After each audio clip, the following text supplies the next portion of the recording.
कथा कहानी किस्सा के सभी मित्रों को नमस्कार। घर हमेशा अच्छी यादों के लिए ही याद किया जाएगा ये जरूरी नहीं। गरीबी, संयुक्त परिवार की जिम्मेदारी और जिंदगी के उबड़ खाबड़ रास्ते कई बार भयावह अनुभव होते हैं। चेखव की आज की कहानी ऐसी ही है। प्रस्तुत है चेखव की रूसी कहानी द ओल्ड हाउस की हिंदी प्रस्तुति पुराना मकान।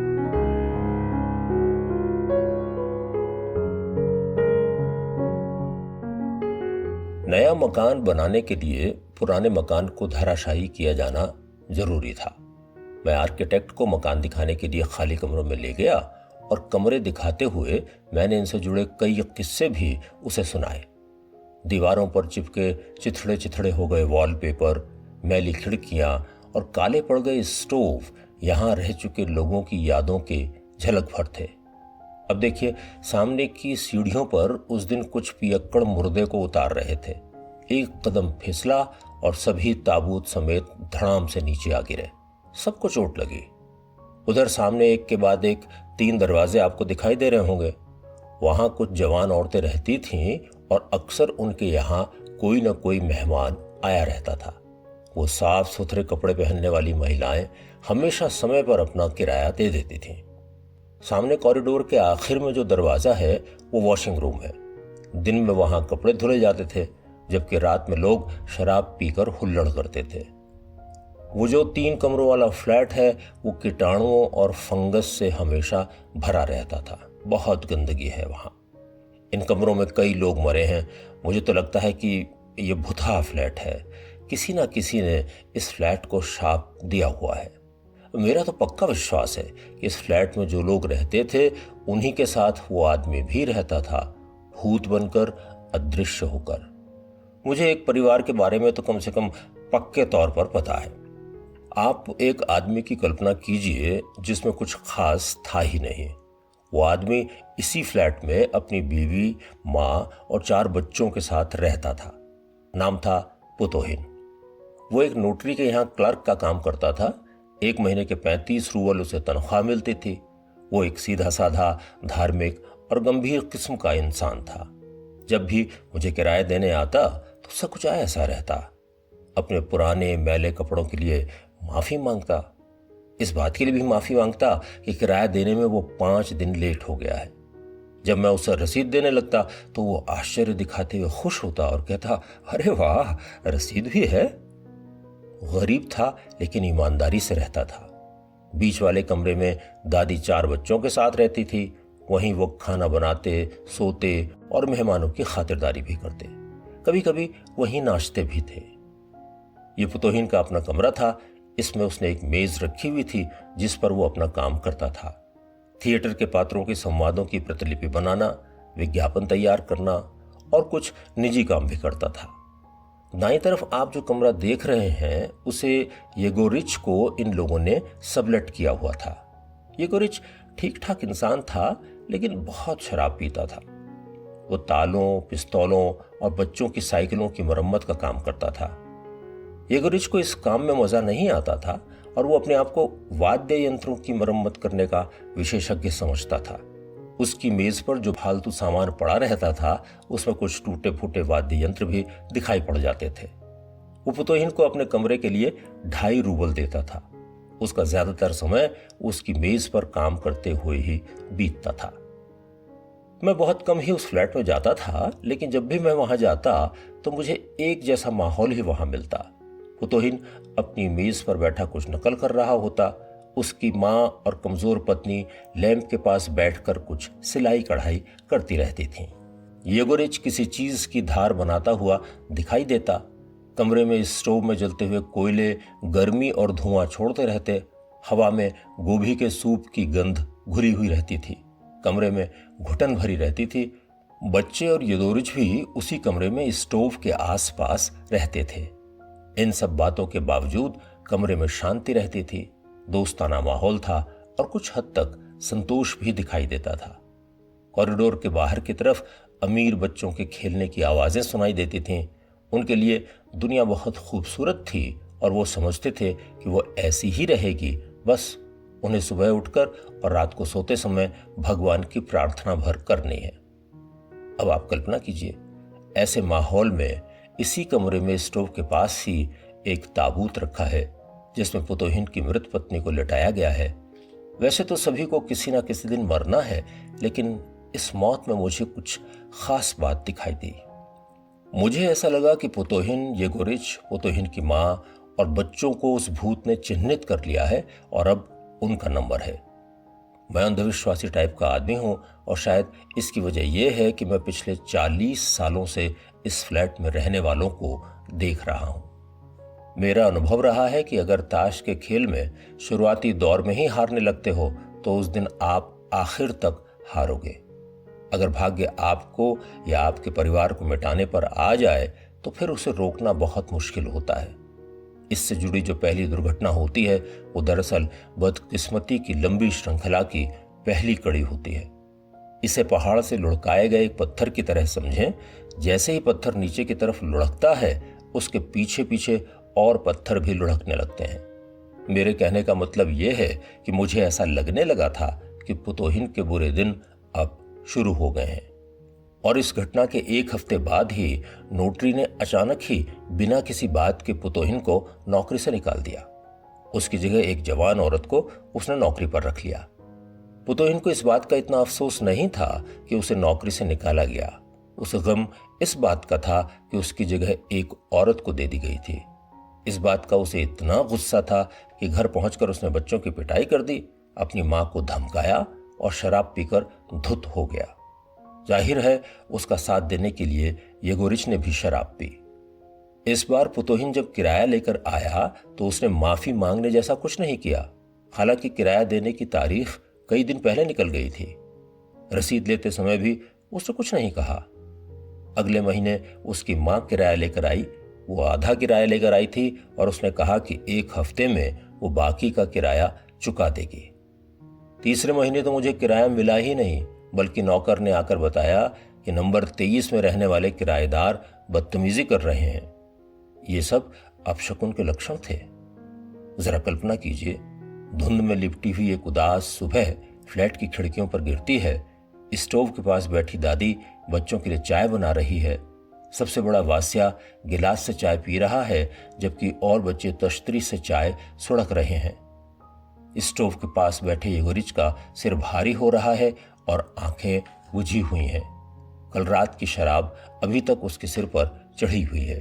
पुतोहिन अपने कमरे में बिस्तर पर बैठा हुआ है। बिस्तर पर फटी हुई चादर बिछी है।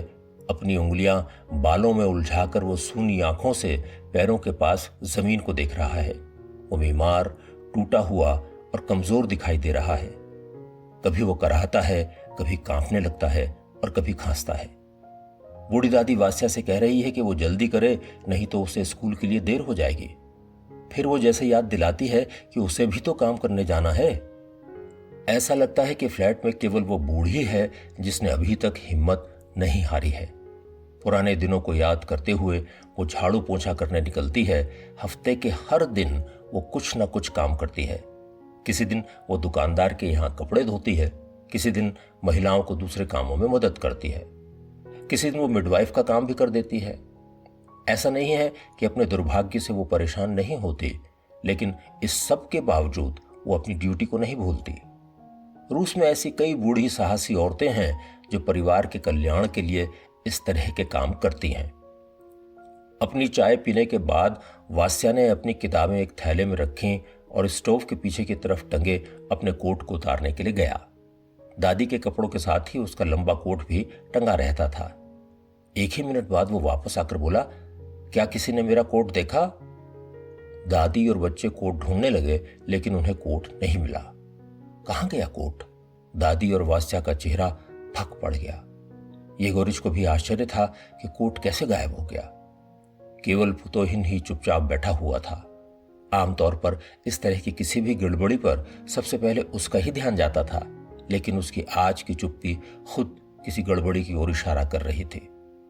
येगोरिच ने रहस्य से पर्दा उठाते हुए कहा, पुतोहिन ने शराब के लिए कोट बेच दिया है। पुतोहिन कुछ नहीं बोला। इसका मतलब यह सच था। वास्या एकदम सदमे में आ गया। उसका खूबसूरत कोट उसकी मां के कपड़ों से बना था और अब वो शराब खाने में बिक चुका था। कोट के साथ ही उसकी नीली पेंसिल और सुंदर सी डायरी भी चली गई थी। वास्या चीख चीख कर रोना चाहता था, लेकिन वो ऐसा नहीं कर पाया। उसका पिता अगर उसका रोना सुन लेता तो पैर पटक पटक कर सारा घर सर पर उठा लेता। शराब पीने के बाद उसका दिमाग ही खराब हो जाता था। वास्या की मदद के लिए अगर दादी आगे आती तो वो उसको भी धक्का दे देता। येगोरिच इसके साथ आगे आता और उसके पिता को पकड़कर जमीन पर गिरा देता। दोनों जानवरों की तरह फर्श पर गुत्थम गुत्था हो जाते। दादी रोने लगती, बच्चे भी चिल्लाने लगते। अड़ोस पड़ोस के लोग नौकर को बुलाने के लिए आवाज लगाते। वास्या ने यह सब सोचकर ही न रोने में भलाई समझी। वास्या हालांकि रोया नहीं, पर उसके मुंह से सिसकियां निकल रही थी। वो मुट्ठियां भींच रहा था, अपने पैरों को मरोड़ रहा था और अपनी आस्तीन पर उसने दांत गड़ा लिए थे। उसकी आंखों में डर भर गया था और चेहरा दुख से भद्दा सा दिखने लगा था। उसको देखकर दादी ने बिस्तर पर रखा अपना शॉल उठा लिया और दूर कहीं शून्य में देखने लगी। बस उसी पल मुझे लगा कि दादी और वास्या के मन में एक ही बात चल रही है। वो दोनों ही शायद सोच रहे थे कि उनका जीवन अब बर्बाद हो गया है। आशा की कोई किरण अब बची नहीं है।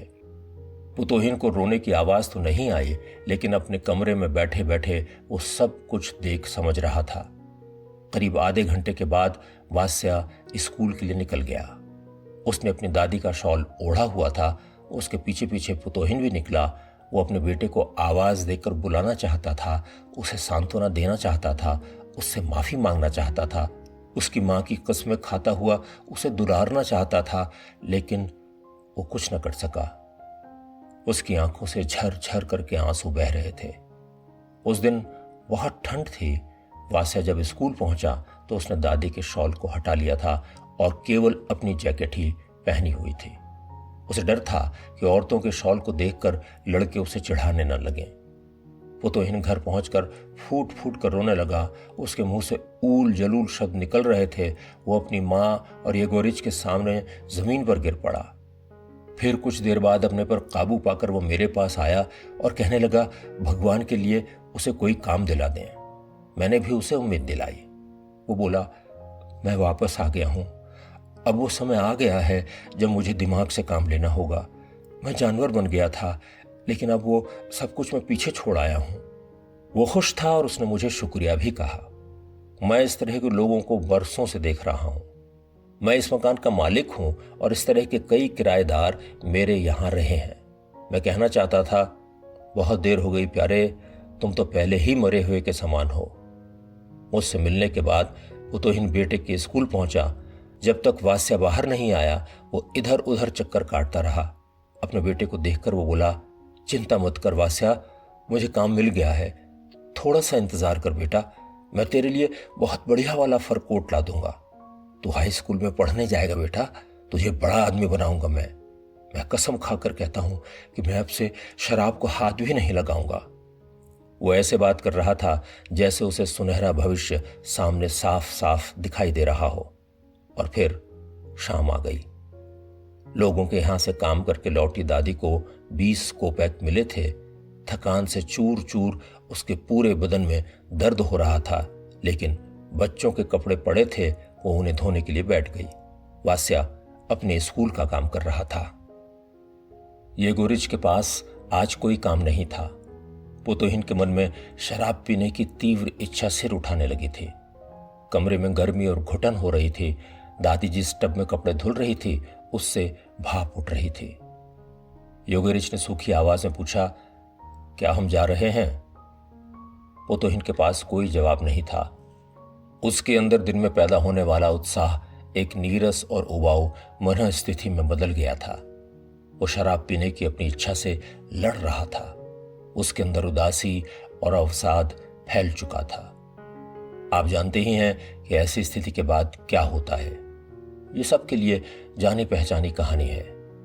शाम को पुतोहिन और येगोरिच बाहर गए और जब सुबह हुई तो वास्या को अपनी दादी का शॉल भी गायब मिला। शराब के लिए शॉल को बेचने के बाद पुतोहिन वापस घर नहीं लौटा। वो कहाँ गया मुझे मालूम नहीं।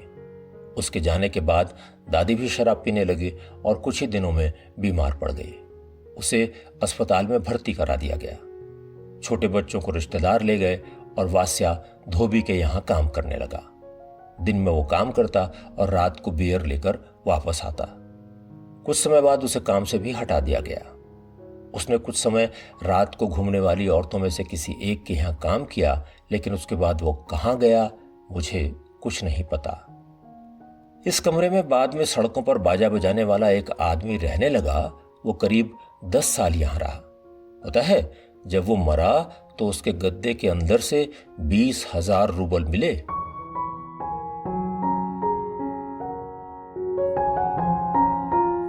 पुराना मकान। अभी आप रूसी कथाकार चेखव की यह कहानी सुन रहे थे। कहानी के बारे में अगर आप अधिक जानना चाहते हैं तो कृपया डिस्क्रिप्शन देखें। कहानी आपको कैसी लगी?